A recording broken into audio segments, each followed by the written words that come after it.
వాళ్ళ అల్లుడు రాజిరెడ్డి కానీ వాళ్ళ అల్లుడును వాళ్ళ బిడ్డ మెడ్చల్లో ఉంటారు.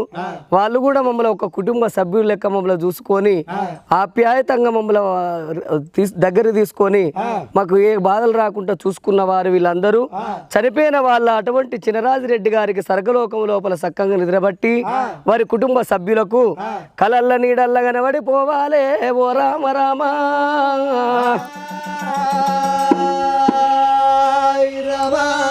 నువ్వు ఎక్కడెళ్ళిపోతివే నాయన్నా,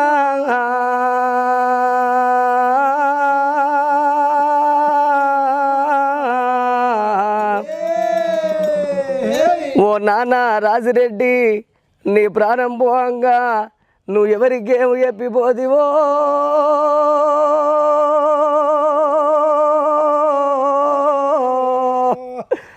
ఓ నాయన్నా.